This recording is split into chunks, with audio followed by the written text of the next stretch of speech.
Hello, everybody. Welcome to the Buckeye Weekly Podcast. I'm Tony Gerdeman here, as always, with Tom Orr. Tom, how's it going? Just as you started talking to start the show, I looked up at the upper right-hand corner of my computer and thought, that can't be right. It's not June 26th. It's not almost July, which, as someone who does a daily podcast who says the date at the beginning of every episode, you would think I would be pretty on top of what the date is and where we are in the month and in the calendar. Not at all, apparently. I was like, it's like, what, June 12th, 14th? I don't know, something like that. No. Okay, well, Tony, I have good news for you. College football season is even closer than you thought, or at least closer than I thought. And Tom, there's nobody more up on dates and calendars than you, which is amazing that somebody else would catch you off guard like that. Yeah, the 26th. That sounds. It should be more like the 17th, 18th tops. I would agree with you there. But we are getting closer and closer to the EA college football video game. Closer, of course, to Big Ten Media Days, which are now about 4 weeks from yesterday as we record this, I believe. So right around the corner as well. And then camp starts August 1st, I believe. And I don't Yes. know if all of the four practice tickets or the tickets are all sold out from those four practices, but hey, get on in there, let us know what happens, and you can become a source. It's just that easy. I am assuming that we will be in there as well, because I can't really come up with a good reason for them to not let us in there Oh, if they're letting members of the general public and whoever else in. Like, if you're throwing it up to the public, like, you could very easily.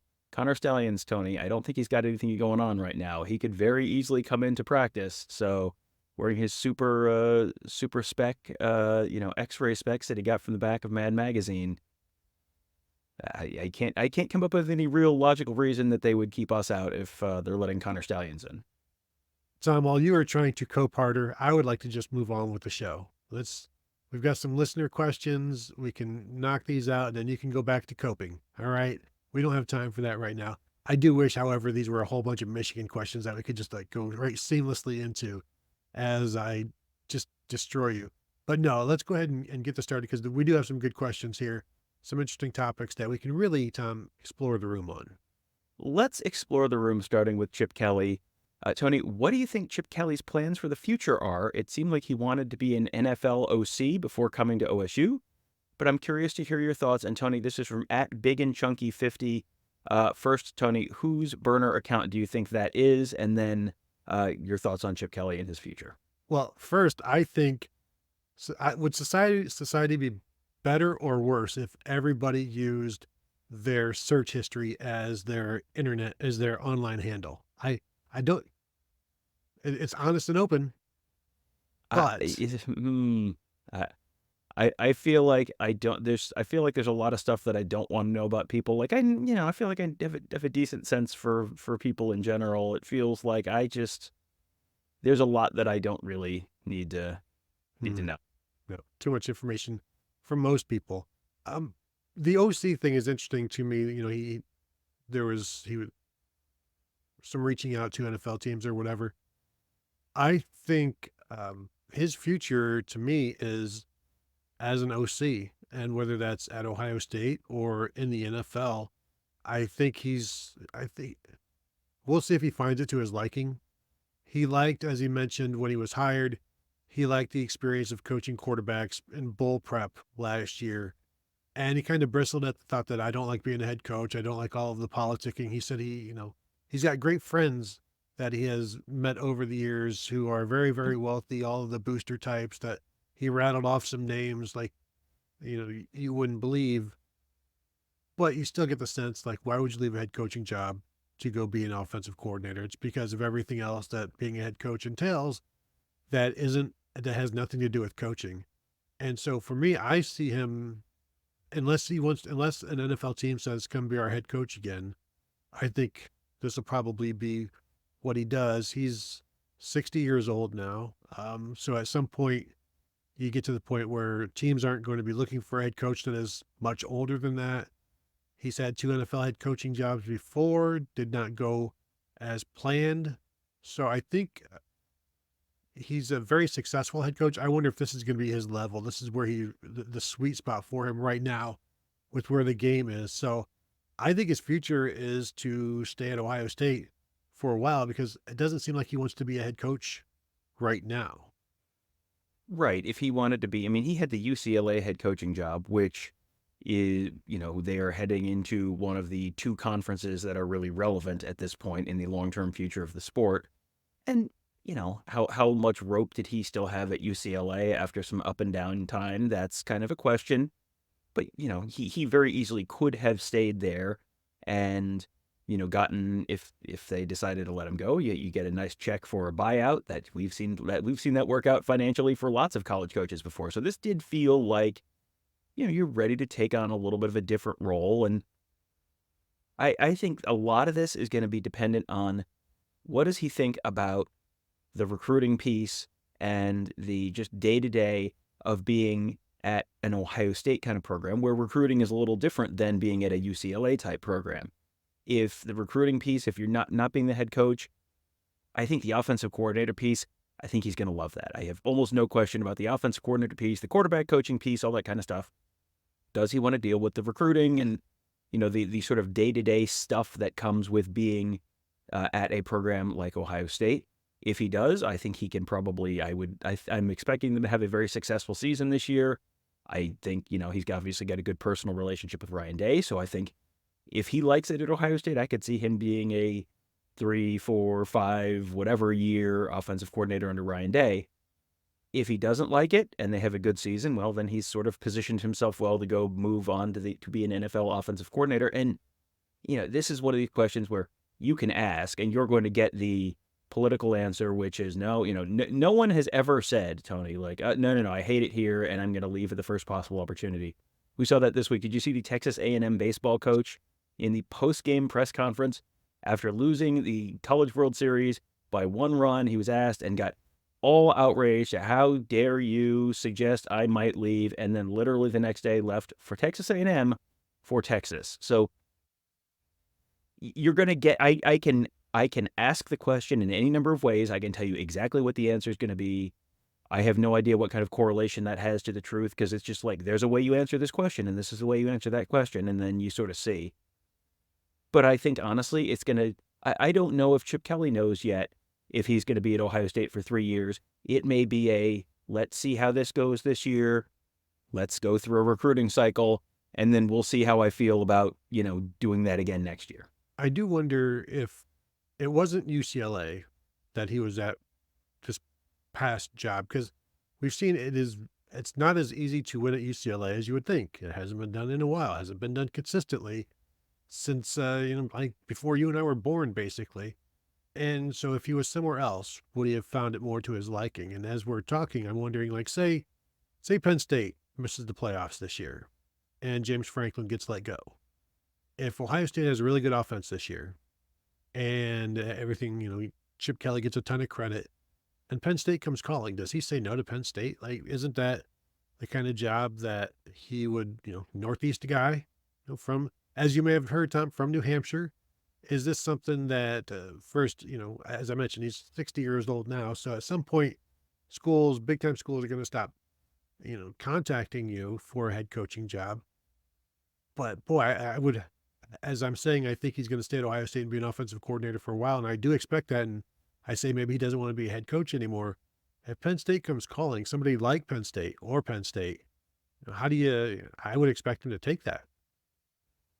Yeah, if he, and I don't know how he is going to be viewed by a school in terms of being being a head coach and his tenure at UCLA. Is that going to be viewed as a successful tenure that you'd want to build off of? Or is that, is he going to be viewed more as an offensive coordinator moving forward? As you were talking, I was looking up James Franklin's contract thinking, I feel like he just signed an extension. He signed an extension a few years ago, a 10-year extension back in 2021. He is right now, if he was fired after the season, would be owed about a $60 million buyout. Tony, I put this on Twitter when I saw that Oklahoma's head coach, Brent Venables, got extended this week for I don't know reasons. My goal in life is to have one one contract negotiation with a D1 athletic director and then retire and have a wonderful, lake house or mountain house, or probably, Tony, both, if I can find the right D1 athletic director. And it seems like there's a lot of right D1 athletic directors to negotiate with. I was surprised at that extension as well. But who am I? Who am I to dismiss all of this money being thrown at coaches that eventually becomes owed empty money? But anyway, Tom, let's digress. Yes. So I guess the TLDR on the Chip Kelly thing is we'll see how Chip Kelly feels at the end of the season. I would not rule out him being a high Power 5 head coach in the future. I would not rule out him heading to the NFL. I would not rule out him staying at Ohio State for 4 or 5 more years and as the offensive coordinator and being very successful. And I don't know, I don't know if Chip Kelly knows yet either. Next one from Terman Eater 13. Which assistant football coach is most likely to become a head coach next? I think, Tony, in the spirit of this question, I think we should set aside Chip Kelly, number one, because we already talked about him. Number two, because he has been a long time head coach. So I think this is more, the spirit of this question is more, which never been a head coach assistant is most likely to be a head coach. This is, I think the two names that jump to the front of my mind right now are, who are the two assistants who absolutely kill it in recruiting? Feels like it. Brian Hartline, feels like Tim Walton. I mean, those are the two guys. They have a number of successful recruiters on their staff, but those two guys are by far and away the ace recruiters on the staff. If you're looking at what makes a successful head coach, there's a lot of organizational piece of it, and just being extremely organized, being able to do the networking piece, all that kind of stuff. And we haven't really seen either of those guys be tasked with that, and that's generally one of those things that until you're in a job interview with those guys, you don't necessarily have a great sense for their fortitude on that side. But in terms of the recruiting piece and the relationships and just being likable people who tend to form good relationships with people and form connections with people and the kind of stuff you've got to do as a head coach, those two guys to me are kind of at the front of the line as far as current Ohio State assistants go. Well, and when you say the guys who haven't been head coach before, I mean, Jim Knowles was a head coach at Cornell for a handful of years, 15, 20 years ago. He was interested in being a head coach at Duke this past off season. So I think he's a guy that wouldn't shock me. But again, he's another guy. I hate to keep talking about age, but I only talk about that because we see what happens with head coaches being hired. Brian Hartline, what happens in, say, after the 2025 season, 2024 season, Cincinnati fires Scott Satterfield, and they're like, who do you turn to? And well, it worked out when they went and got Luke Fickell. Well, do they do something similar? And then the other question is, what level is a Tim Walton or Brian Hartline willing to come down to? And we always go back to the Urban Meyer, the wide receivers coach at Notre Dame, being offered the Bowling Green job, and he tells Lou Holtz, this is not a good job. And Lou Holtz said they wouldn't be offering it to you if it was. So you've got to start somewhere as a head coach. And when you're recruiting at the level and dealing with the level and coaching at the level that Ohio State is right now, if you're Brian Hartline, how low do you want to go? If you're Tim Walton, how low do you want to go? And Tim Walton's been in the business for a long time now, over 20 years or so. And he's been a defensive coordinator in the NFL. Is he a guy that is happy where he is now? Because he's always coached secondary forever. And is he at a place right now where he's got everything he wants and he's doing everything he wants? And then it's always becomes this thing of, if I leave this, will I ever get it back? And of course you're thinking, well, if I leave this, I'm going to do something better. I'm going to be a successful head coach. There aren't a lot of successful head coaches. There are more, I think, unsuccessful head coaches. And so you've got to weigh that and, how's the family and all those things. So I think I would probably go with Hartline or Knowles, because Carlos Loughlin has only been in coaching, a coach. He's been in coaching for a while, but he's relatively young in terms of his experience as a coach. Same with Matt Guerrieri, just GA not too long ago, or an analyst. Larry Johnson, I don't think we're going to put him in that. Justin Fry, I don't think he's done. He was an offensive coordinator, is back to an offensive line coach. Keenan Bailey has forever to go before he's in that discussion. James Laurinaitis, well, we could talk about him in a couple of years, I think. But I think we've narrowed it down to those three guys. For me, who is next? I would probably say Jim Knowles, because he's willing to go to a Duke. So we know what level he's willing to take. And so that's more information. And there was interest there. He had interest there. And is it one of those things where I'm just interviewing to interview? Who knows? But I think I would go with him, because your coordinator, your defensive coordinator, you're at the pinnacle of your position and doing a really, really good job of it. So what's next? So I think I would go with Knowles as my pick there. And that's, I think, a good pick if we're, I mean, he's definitely not in the same category of former head coach as Chip Kelly. So I guess in terms of, it's probably, he's much more similar to a lot of the other 9 assistants on staff than he is in Kelly in that respect. You were asking how low would Hartline or Tim Walton be willing to go. I think there's also the other question, which is how high do they want to go? Both, this goes back to the Chip Kelly thing, where every time you ask Brian Hartline, what he wants to do, where does he want to be in 5 years? He just wants to tell you where he is right now and how happy he is where he is right now. And, he's making good money. He's being very successful. He's at his alma mater. He's got, kids and family, and, do you want to uproot all of that? And if you're looking at, he interviewed for Cincinnati the last time that job was open. And I think that was kind of more of an experiential interview than anything else.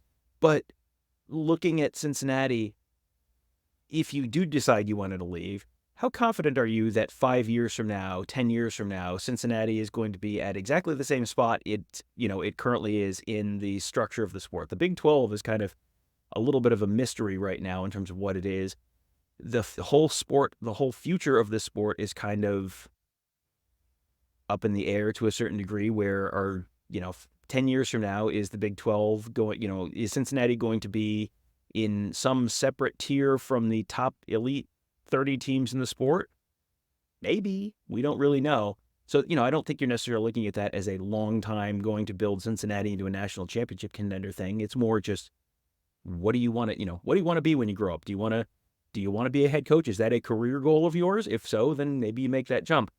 If you're happy where you are, and, Tim Walton and Brian Hartline have every reason to be happy where they are right now, where they're having tremendous success at recruiting and development, and they're being well compensated, and they're in a, you're in a really good city, a city that is considered, one of the best places to live in the U.S. on a lot of those lists. And you're home. This is where you went to college. This is your alma mater. This is, you have ties to the area. You're not just kind of moving somewhere new and starting from scratch. There's a lot of reason to think they might be happy where they are. And, this is, as I said earlier with the Chip Kelly question, we're never actually really going to know until someone leaves or has opportunities to leave and passes up a bunch of opportunities to leave. You don't really know. It is probably very dependent on the specific opportunity and when it comes up, and where those people think that they can be, where can they stay at Ohio State, and where could they be if they go somewhere else. So, yeah, I upon further reflection, I think you're right. It's more likely that Jim Knowles maybe goes somewhere at some point, because he doesn't have that kind of tie to Ohio State. I don't think he'd ever been to Columbus before he, showed up to work in 2022. So, kind of a different thing. And he's also at a different stage in his life. His kid, he doesn't have little kids. He's, that makes a difference in that kind of conversation as well. Let me ask you this, Tom. Say, what happens if Jerry Jones fires Mike McCarthy, which he's going to do after the 2024 season, calls up Dan Lanning, says, hey, here's $100 million. Come be our head coach. Oregon, open job now. Do they call Chip Kelly? Do they want to get back to that? Or do they feel like they've moved beyond that now? They are a Texas, an Alabama, where the top coaches, the top targets should be coming to you. You shouldn't have to go to anybody. But would there be a draw for either one of them there? That's an interesting question. I'm sure that I would think there would be a draw from Chip Kelly's side of things. Oregon has tended towards bringing in younger coaches over the last several hiring cycles. With So, mixed results. to the point where that feels like that might be an intentional thing that they're doing. They're intentionally going young. Now, if Dan Lanning leaves, that would be, 3 coaches in a row who left left in a relatively short period of time. So maybe you're looking for more stability there. I'm sure, question mark, which means I'm not sure, I guess, but I'm reasonably sure that would at least be a conversation Chip Kelly was interested in having. You go back and you look at the history of guys going back somewhere after, leaving and doing the, who was it? Grover Cleveland, the two non-consecutive coaching tenures. Think back to John Robinson at USC, where John Robinson was incredibly successful at USC, left, went to coach the LA Rams, and then came back and was not really as successful. Bill Snyder at Kansas State was incredibly successful, left, came back, was not quite as successful, was still pretty successful. I'm sure there are others. Those are just the two that pop into my head. I don't know I don't know if the return trip is ever quite as good as the first time you were there, but that certainly is an intriguing possibility. I would think that would definitely be something Chip Kelly is interested in. And, as far as Oregon's end of things, I don't know. Maybe this is a marry the opposite of your ex. If you keep hiring young guys who are with no ties to Oregon, who then leave you in a matter of a couple of years, maybe you do the opposite of your ex thing, and and you do go someone with Oregon ties who's probably more likely to stick around long term. So that is definitely an interesting scenario. Dan Lanning coaching the Cowboys. That would be to go from working for Phil Knight to go for working for Kirby Smart to Phil Knight to Jerry Jones. That is, I don't know if I would wish that on anyone, no matter how much they were making. All right, next one from Golden One. Who in the 2024 recruiting class ends up not redshirting? Tony, I will. Why don't we just go one by one through this one? I'll go first. Jeremiah Smith, your pick.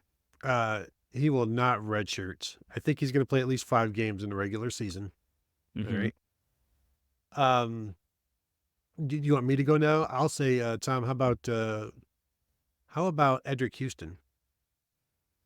I think Edric Houston is a very good pick. The depth at defensive end is not particularly great, and he comes in with a pretty college-ready, build. He's listed at 6'3", 269 on his recruiting profile, and I think that's almost a gimme. If he's healthy, he's playing. James Peoples, Tony, running back, probably the 3rd running back this year. I think that's a pretty safe bet as well, not redshirting.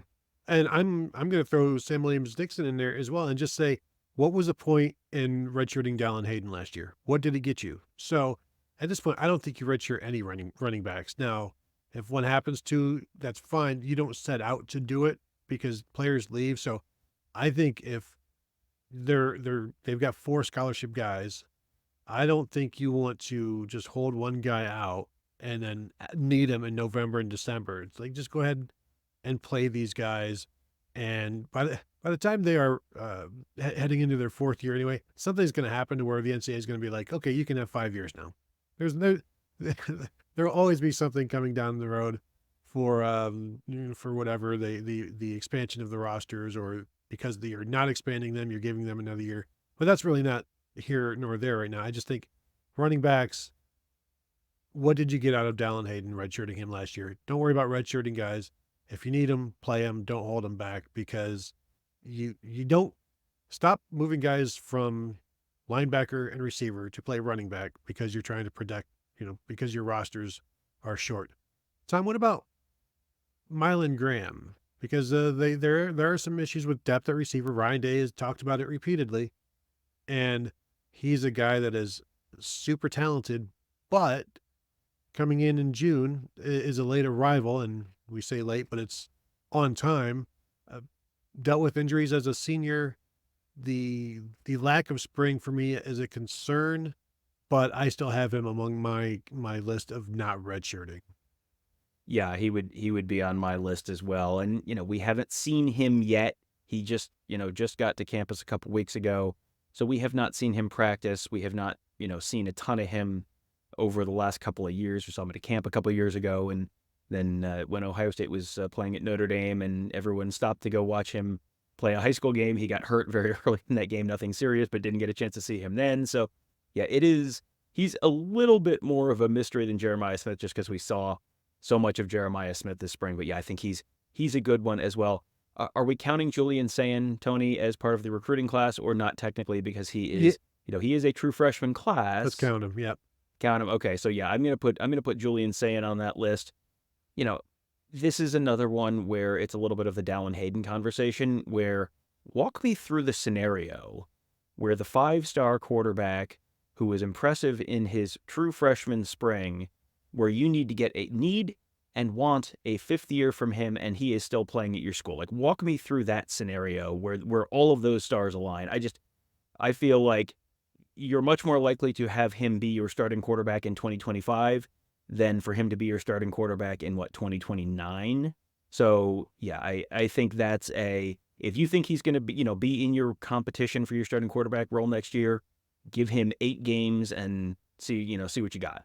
Well, I think the question there is, can you get 5 games to where you put him in the regular season? I think you can chalk up the 3 non-conference games as games that people are going to be able to play in. Now, in your scenario, we're assuming that he is the 3rd or 2nd string quarterback. And, what did Quinn Ewers get out of handing the ball off twice as a true freshman against Michigan State? And that might be what it comes down to for a 5th or a 6th game for Julian Sayin if he's not the backup. And I don't think we can say he's the backup at this point because he was never the backup in the spring. I don't think they would have made that move in the spring anyway. We'll see. It'll be a more honest competition in the fall, or I'm not saying the spring wasn't honest, but everything will be laid out in the fall. And if Julian Sayin is the 2nd best quarterback, he will be the backup.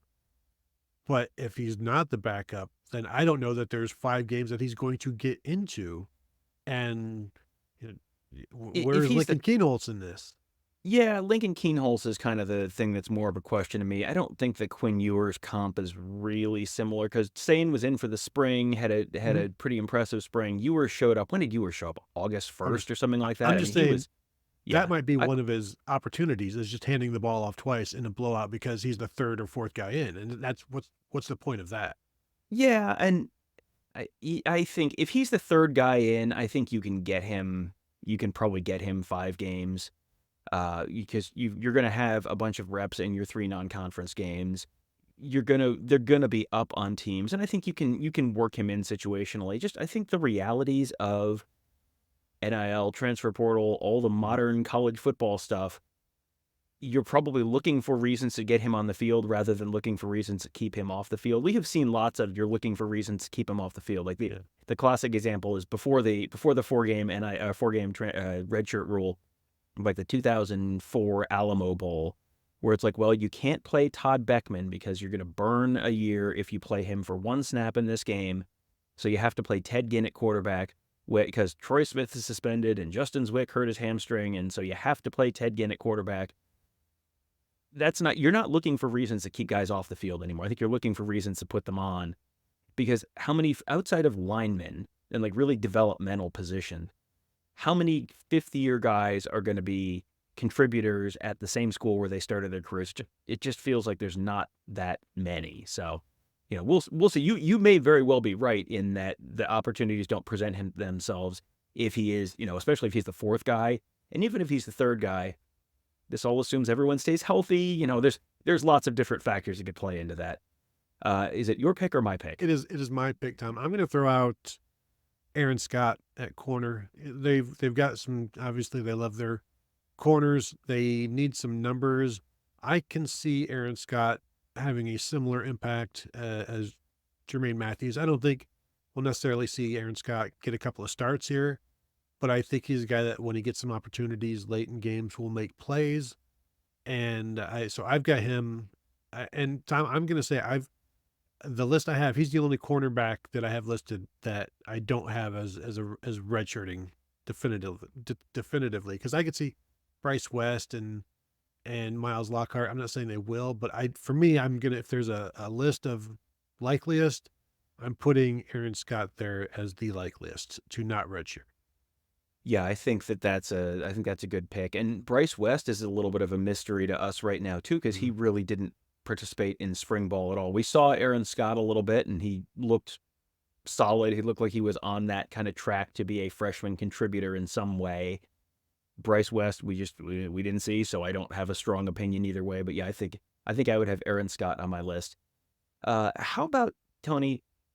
How about Garrett Stover? And I'm not expecting Garrett Stover on defense as much as Garrett Stover feels like one of those guys who might be an immediate impact guy on special teams. Like, and are you using a year if he's just on the kick coverage unit or the punt coverage unit or something like that?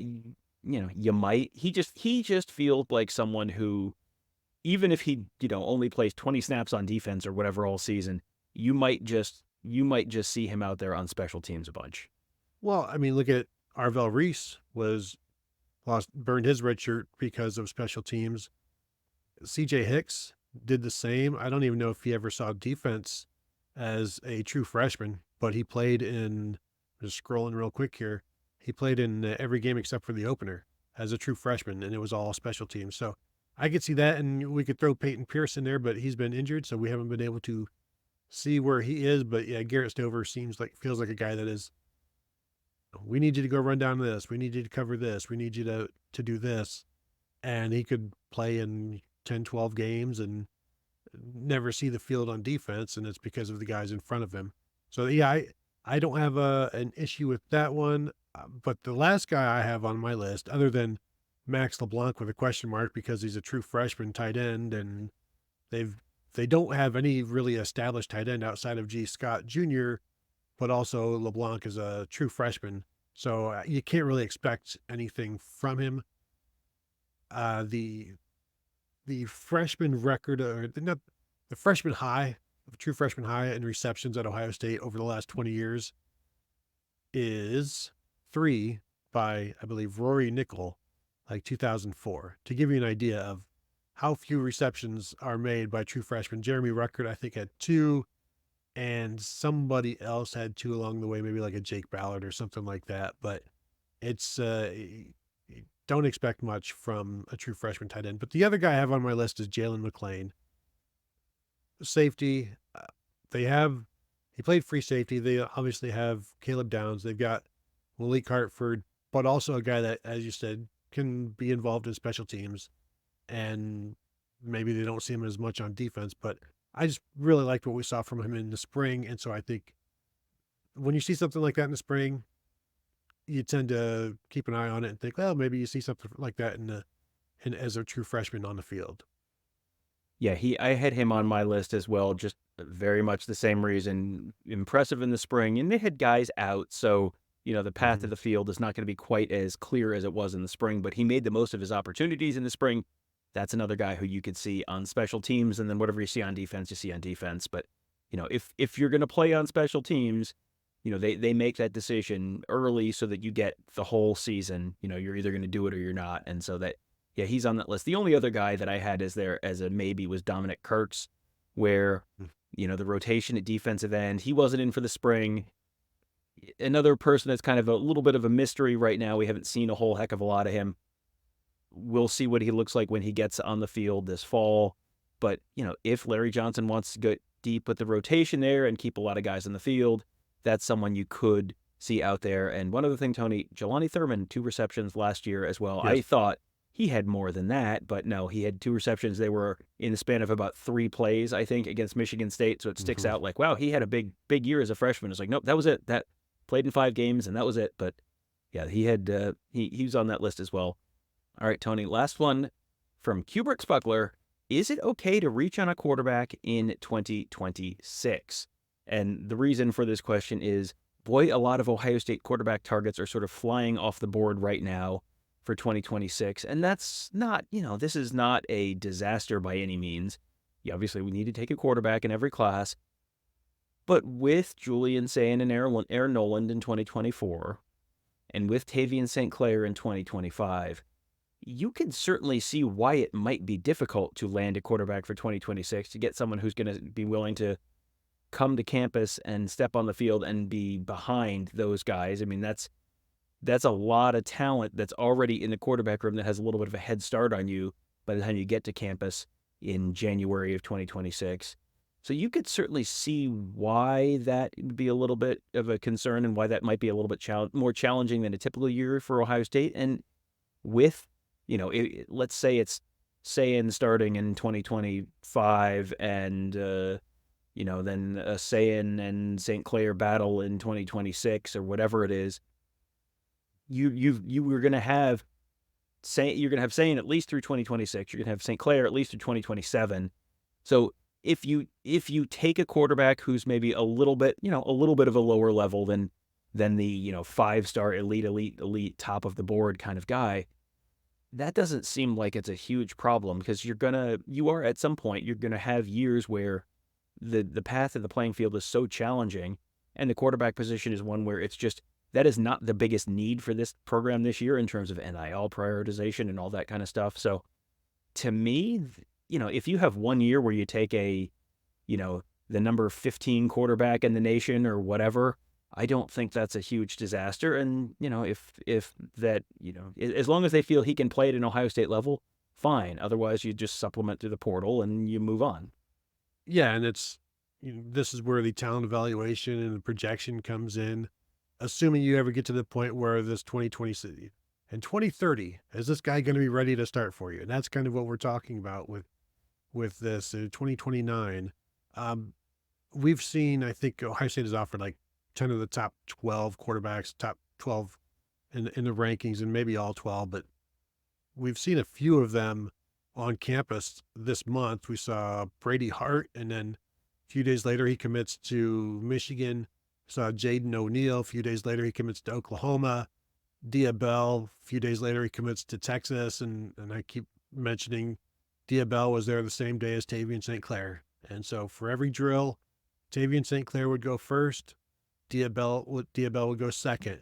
And then a few days later, Diabell went to Texas. And I just think that Tavian St. Clair thing is something that, guys will come in and look, and it's like, no, I'm going to, I can go somewhere else and not have to worry about that.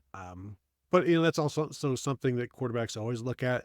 Doesn't mean they're not going to go to a school. Julian Sayin he went to Alabama, knew there was talent there. He came to Ohio State, knew there was talent there. I think the only place I was told he wasn't going to go was Texas. And that was like the only place that we're not even thinking about it because of Arch. It's like, there's just too much to deal with there. It's not, it's not worth it there. But you're going to find competition wherever you go. And so that makes it even a more difficult thing now for Ohio State as they get down their board and the talent becomes, quote unquote, lesser. Like you're recruiting lesser players to play against better players and compete. But these things are all so liquid in terms of guys will come, they'll go. And Ohio State's starting quarterback this year is perhaps a transfer. So if that has to be the case in 2020, what are we talking, 2028, when, Tavian St. Clair might be done, or maybe there's a scenario where 2028 might be his first season as a starter. So like there's a lot out there. And I know they put a bunch of offers out to 2026 quarterbacks. They have not hit yet, but, we've got more time to talk about this over the next year and a half, 2 years. Yeah, it feels like something that is going to come up. A couple names, just sort of scrolling through the list of uncommitted quarterbacks for 2026 right now. Faison Brandon, the number 1 quarterback in the nation. That's someone that Mark and Kevin visited with during their Southern Swing tour earlier in the year. That's a name to know. He's sort of thought to be trending towards Tennessee, but we'll see how that goes. Did you know, Tony, that the 13th ranked quarterback in the class of 2026 is from the same high school as Devin Brown, Corner Canyon in Draper, Utah, Helaman Kasuga. And the top in-state quarterback prospect for 2026 is Nathan Bernard, He's out of Ashland, Ohio. He is the 18th ranked quarterback in the class. So just a few names to know, keep an eye on. But yeah, that's, you go through and there's the years that Ohio State gets their quarterback commit very, very early, like Tavian St. Clair, who's been committed for a year already. And, he still has another 18 months out, essentially, is when he committed. And then there's the cycles where they get guys very late. And they got Devin Brown very late. They got Lincoln Keenholz very late. They got CJ Stroud very late. And that one worked out just fine. So, there are two different kinds of, inside of you, there are two different kinds of quarterback recruiting cycles. And this one feels like it might be one that drags on a little bit longer than the typical one. Yeah, so even if they don't land a 5-star, there's always 2027, and we'll see. But that will go ahead and do it. If you are watching on YouTube and you have not yet given us a like, should have mentioned it before. That's partly my fault. Please do so right now. If you could go ahead and hit the thumbs up on that and subscribe to us at that channel if you have not yet done so. And of course, subscribe to all of us at BuckeyeHuddle.com. Become a member there. Check out all the stuff we got going on behind the scenes and in front of the scenes. So thank you all for tuning in, and we'll talk to you guys later.